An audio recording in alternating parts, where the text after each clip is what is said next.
Hola, soy el gran maestro Álvaro Alonso y en este vídeo quería comentar un poco el torneo que disputé hace un par de días en Barcelona, que consistía en el primer torneo de este tipo de modalidad, que es la modalidad híbrida. ¿En qué consiste?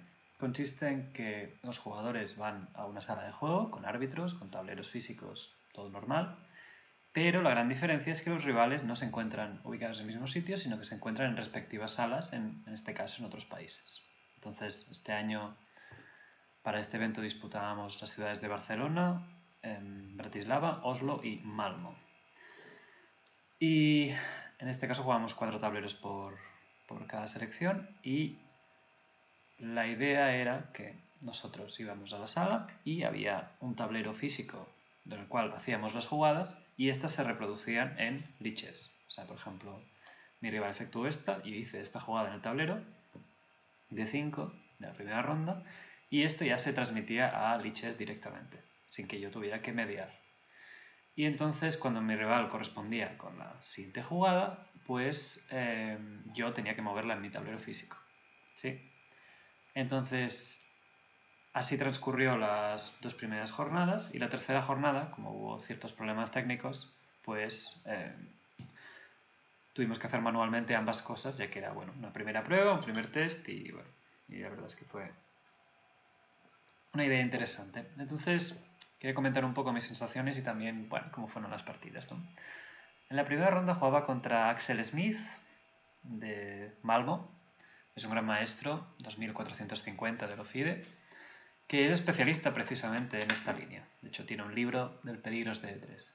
Yo he jugado mucho también esto con blancas, estos tipos de esquemas, entonces no me preocupaba necesariamente mucho, pero sí que había que escoger unos buenos órdenes, ¿no? Entonces, C4, E6, B3, esto es muy típico.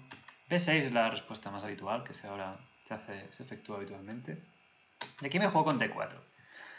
Aquí otra manera de jugar es el blanco evita hacer D4, por ejemplo, alfil B7, alfil aquí, pongamos A6 para hacer alfil D6. Y aquí muchas veces el blanco intenta jugar de alguna manera con peón por y luego jugar con G3 y alfil G2. En teoría estas estructuras están bien consideradas para el blanco. El blanco intenta esperar a que el negro ya no tenga alfil A6 para molestar. Pero esto realmente hace poco se jugó Lenier Domínguez, creo, jugó con dama 7 y enroque largo y de golpe se vio que el blanco no tiene mucho juego en el flanco de dama y el negro tiene una buena iniciativa. Por lo tanto, esta línea ha caído un poco en importancia. Así que, optó por D4, que es más o menos principal, alfil B7, enroque, alfil D6, K, enroque. De momento, aquí a veces contemplaba la opción de a veces intercalar caballo E4, o no. Tuve una partida muy curiosa contra Marcos Camacho, de Andalucía, que acabamos con una simetría total. Por ejemplo, no recuerdo el orden, pero fue algo así, tal que así, ¿no? Caballo de 4, caballo de 7, pongamos... Sí. Y creo que, esta era posición de partida, precisamente. Entonces, más o menos era consciente de que no había mucho problema en jugar esto, pero dudaba un poco, ya que y también como mi rival más o menos no sabía que había escrito un libro, sabía que lo jugaba mucho, entonces también iba con un poco de cuidado, ¿no? Caballo C3, aquí muchas veces ya se juega a 6 directamente, pero realmente si no hay una presión en C7, en plan, la dama está en C2, no hace falta jugar a 6. Pero muchas veces el negro juega caballo D7, como el que he jugado yo, y luego juega C5 y torre C8 habiéndose ahorrado A6, ¿no? Pero después de alfil B2 sí que ahora hay que hacerla, ya que mis jugadas alternativas son dame 7 o C5, ya que torre C8 primero debilitaría los 2 puntos. Por lo tanto, ahora sí que no quería jugar C5, era muy comprometida ahora jugar con los peones, prefería esperar un poco y poner mejor las piezas. Juego torre C1 con cierta celeridad, dame 7 parecía la siguiente jugada normal, en ese sentido. No quería jugar C5 todavía. Y me jugó caballo 4 bastante rápido. Aquí también podéis ver los tiempos aquí arriba, lo cual es útil, de liches. Y aquí la principal gracia del blanco es que es prepararse un poco ante la ruptura, ante las jugadas del negro. Realmente estar atento a C5 y bueno, y eventualmente quizá amenazar C5, ¿no? Por lo tanto, es como una jugada más de esperar a ver qué hace el negro. Pero aquí también cede una opción, que es la que acabé jugando, que es peón por. Yo obligo a comer de peón, ya que si comiera de cualquier pieza haría B5, y jugar C5. Habitualmente esta idea no es tan buena porque el blanco puede como construir un centro muy fuerte, pero aquí con el caballo aquí me parecía muy razonable, ¿no? Entonces ahora el blanco juega caballo E5, muy lógica para ganar espacio en el centro, ya que si me dejaba algún momento reaccionar, incluso podría quedarse peor, ya que este caballo está un poco escorado. Entonces caballo E5, yo había consumido bastante tiempo aquí también, porque yo sabía que más o menos estaba bien, pero primero era la primera partida después de bastante tiempo en este formato y realmente, pues, por ejemplo, consumí, como podéis ver aquí, unos 30 minutos prácticamente para jugar esta jugada, más de 30 minutos, porque era básicamente una decisión y valorar si podía jugar de otra manera, con calle 4 o esta era la solución. Entonces una vez jugué con esto ya fue un poco más rápido. Calle 5, torre B8 parecía la jugada lógica, también torre FD8 parecía natural, pero bueno, sobre defender este peón ya estaba bien.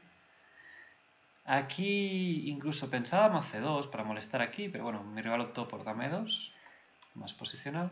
Torre F8 parecía muy natural. Y aquí también era parte de un plan mío.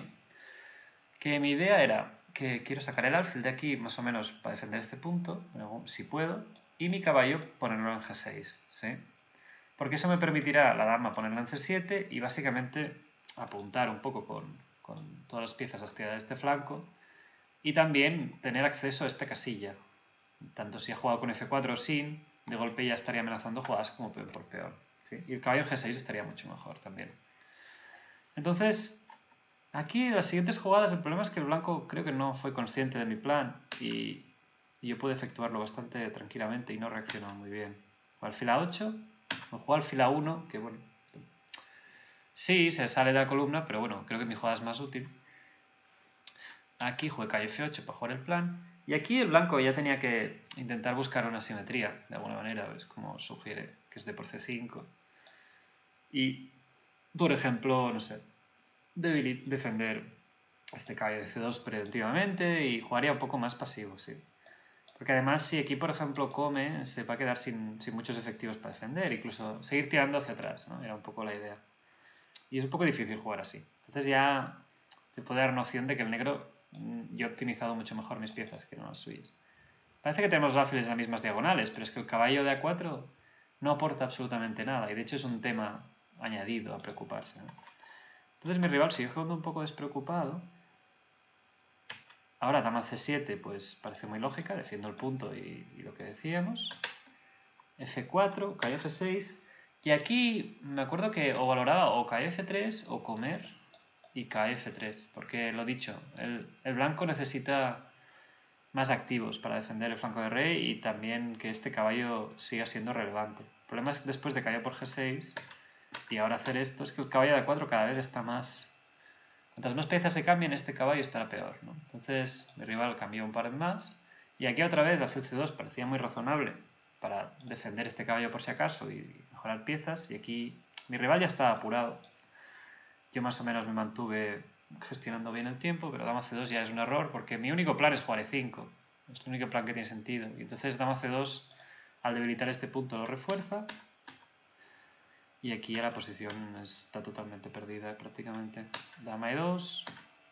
Y este caballo resulta que ya no tiene ninguna casilla viable, ¿no? Ya que este punto lo toco con dos piezas y este punto pues también, ¿no? Alfil C2, torre B4 y aquí de hecho perdí por tiempo mi rival. Pero bueno, creo que la única jugada era A3 y bueno, puede parecer que tenga algún jaque, ahora podría cubrirme, pero igualmente rey aquí, tengo dos maneras de cubrirme de un eventual mate y mis piezas están demasiado bien coordinadas, la verdad. Realmente fue una sensación extraña al principio, pero a partir de cierta jugada creo que activaron los monitores en nuestra sala para que pudiéramos ver la cara del rival. Y esto realmente tranquilizó, bueno, no es que tranquilizara, pero hizo que fuera más real y ya me acostumbré bastante rápido, creo. También era un poco extraño porque me veía mirando el ordenador, más que el tablero, muchas veces calculando.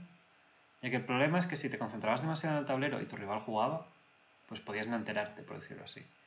incluso llegó a un punto que me senté en la mesa de atrás, ¿no? Para ver los dos con perspectiva y sin estar tan cerca de una pantalla, quizás. No sé cómo se tiene que acabar de hacer, ¿no? Pero bueno, eso fueron un poco las sensaciones de la primera partida. Y bueno, y una buena victoria con negras contra un gran maestro. La segunda ronda fue contra Bratislava. Bueno, de hecho ganamos el match contra Malmo, eso sí. 3-1. Y la segunda ronda contra Bratislava, yo iba de blancas. La cosa es que tampoco habíamos tenido margen para preparar realmente, ya que, por ejemplo, la ronda matinal de las 10, la primera, supimos los rivales a las 10 de la noche del día anterior, y esta creo que lo supimos como media hora antes o una hora antes de jugar la partida, a las 4:30. Y entonces, bueno, también mi rival era un maestro internacional de 2500, bueno, relativamente joven, y nunca había jugado esta línea de Alfred G4, que es una línea famosa por ser sólida, no me la esperaba, yo me había preparado un poquillo alguna otra cosa. Y bueno, de la fatiga un poco de la primera ronda y tal, pues la verdad es que no... Iba a ser una partida muy larga y no me veía con mucha energía para afrontarla y dije, bueno, prefiero una retirada contemplativa y preparar un poco mejor la partida del día siguiente contra Oslo. Y también, bueno, a veces ya lo notas. En general ya disputé esta línea en el Ciutat de Barcelona y tuve buenos resultados relativamente. O sea, incluso pude ganar alguna partida más. Y es una línea que requiere básicamente energía porque es muy sólida. O sea, lo que ha hecho el negro es cambiar la pareja de alfiles y luego potenciar con este peón, cubrir casillas blancas y las demás piezas cubrir las negras. ¿Sí? Y bueno, es una partida de maniobras, de tal, y podía, bueno, por ejemplo aquí se me ocurría caballo G4, era un poco mi idea.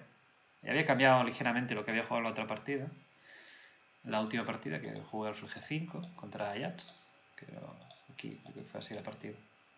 Y bueno, pero pensaba, bueno, H5, caballo por, y bueno, esta es la típica posición jugable.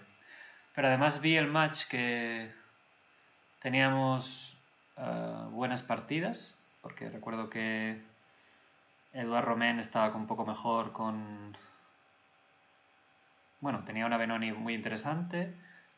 Víctor Moskalenko tenía la mítica posición con la Inzo India con F3, que era un poco ventajosa, y Peralta tenía una posición muy cómoda e igualada para ir jugando, entonces pensé que, bueno, mira, era una decisión práctica, la verdad. Y en este caso creo que no veía a mi rival tan bien, no sé, creo que fue la única ronda, pero bueno, como fue muy corta tampoco hubo más.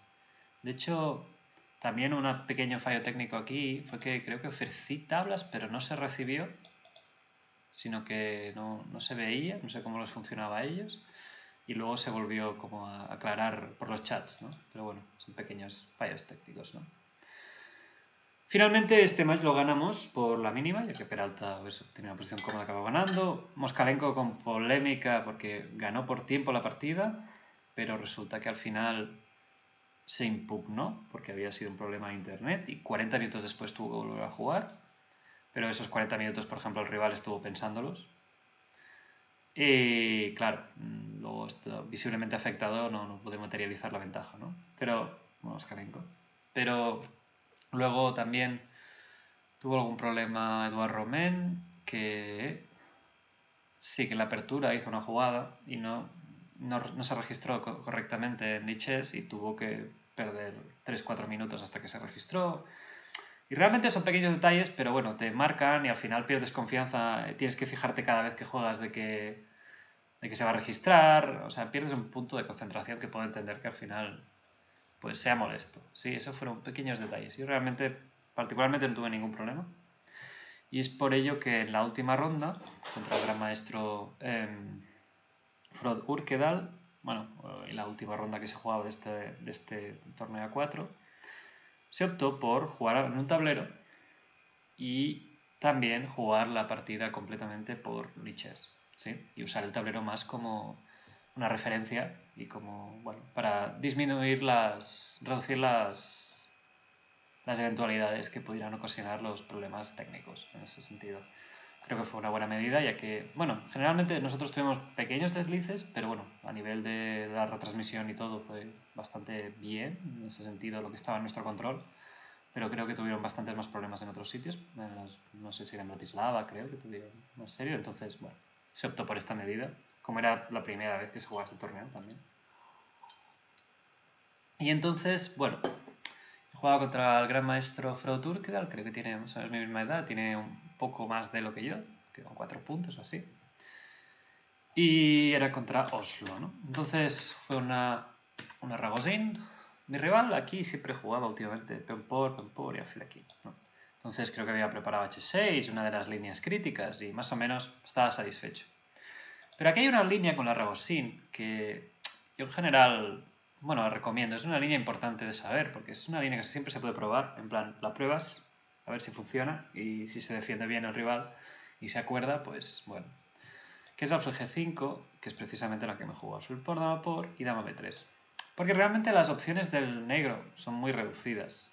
No, prácticamente C5. Creo que A5 es más o menos jugable, pero creo que si el blanco se prepara un poco es ventajita.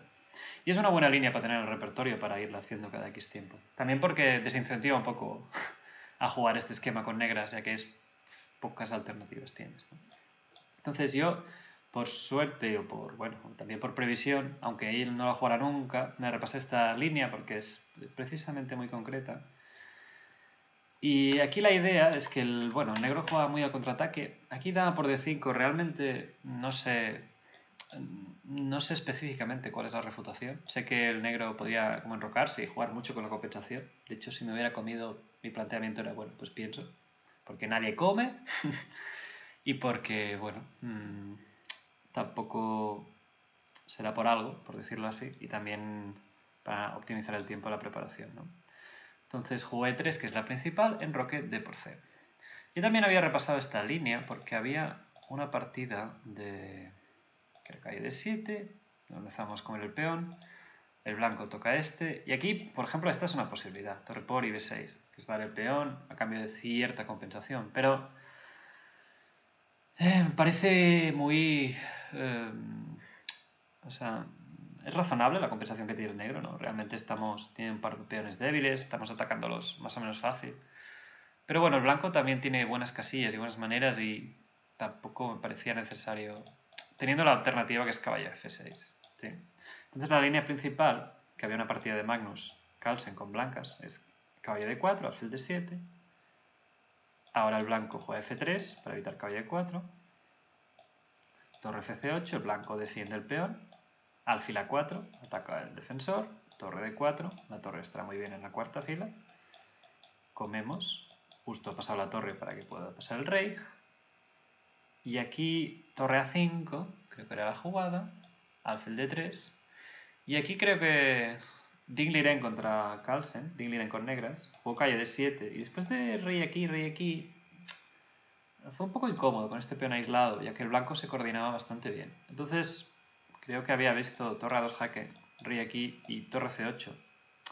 Y más o menos no dejamos que el blanco se posicione cómodamente, ¿no? Entonces esta clavada, esta presión, bueno, luego posteriormente vamos a llevar el rey, más o menos hace que el juego sea compensado. Creo que lo mejor para el blanco era jugar esta, y entonces aquí el negro creo que se pone así, y ya más o menos la posición es sólida, sí.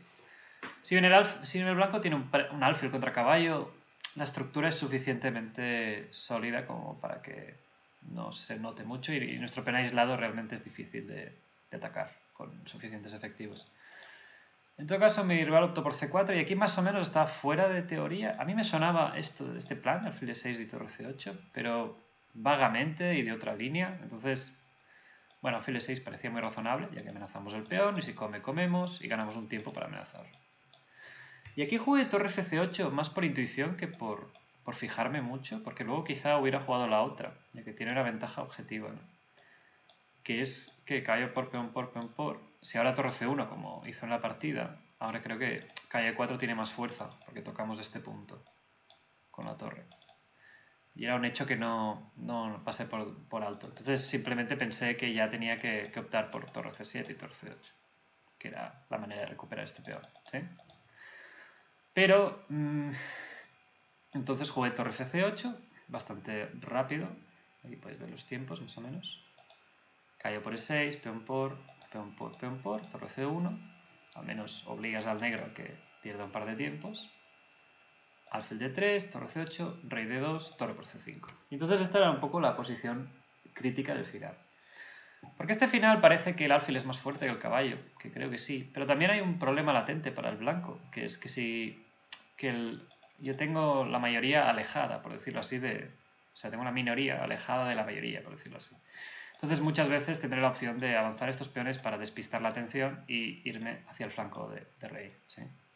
Entonces esa ventaja latente compensa un poco también. Y como mi rey tiene una autopista hacia el centro también, claro, si estuviéramos hablando de una situación quizás sin estos peones, entonces sí que sería un poco más molesto, ya que el alfil tendría mucha acción en los dos flancos y mi caballo tendría que ir un poco más a trote, por decirlo así. Entonces aquí mi rival optó por F3, cubriendo un poco las casillas de caballo, y rey F7. Y aquí un punto clave, un poco de la partida, fue esta jugada, que es G4.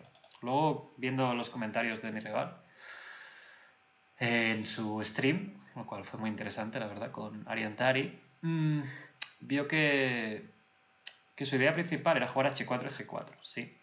Pero el problema de G4, veremos cómo desarrolla la partida, pero empezar con H4 tiene más sentido, ya que contrarrestas directamente G5, que es un poco mi plan. Y creo que, bueno, que hubiéramos tenido una partida interesante después de H4, no sé, aquí quizá hubiera jugado G5 igual, o torre C6, era mi otra alternativa, porque quiero jugar torre A5, y al menos genera una presión aquí, en el lateral. Entonces esta, y ahora sí quizá G4, pues quizá plantear esta torre A5, y ahora, por ejemplo, el blanco puede jugar alfil B1, y aquí quizá pues puedo reciclar el caballo. Realmente es complejo, ya que hay bastante variabilidad, hay muchas veces que incluso puedo sacrificar el peón, o jugar, por ejemplo, torre A3, y bueno, si toco este punto, luego amenazaré este indirectamente. Realmente no era fácil porque para jugar para el negro, creo, a partir de este punto, ya que puedo escoger de muchas maneras cómo jugar, entonces, claro. Entonces por eso también fue un grave error práctico para él jugar G4, ya que de golpe todos mis planes tienen mucho más sentido. Porque, claro, quiero jugar G5, ¿no? Pero si juego G5 directa, quizá va a comer y va a jugar H4. ¿Sí? Entonces, bueno, esta expansión tiene un sentido para él, ¿no? Va a seguir intentándolo, ¿no? Con el alfil, la torre, todo hay cierta armonía. Pero si hago cambio con las 4 torres y ahora juego G5, este peón de H realmente se queda inerte. O sea, no podrá jugar nunca H4 si no es que tiene el rey en G3. ¿Sí? Digamos, vamos a llevar el rey tranquilamente hacia G3. Pero una vez lleve el rey a G3, yo habré llegado antes a E5 y podré haber jugado D4. Lo que provocará que esta casilla esté más débil. O sea, por ejemplo, vamos a hacer un escenario. Un escenario sería que yo consigo, no sé, por ejemplo, rey aquí, rey aquí, rey aquí, rey aquí. Si una vez yo ya consigo D4, que es mi objetivo, y él, por ejemplo, consigue H4, bueno, supongamos esto, ¿no? Y cualquier posición.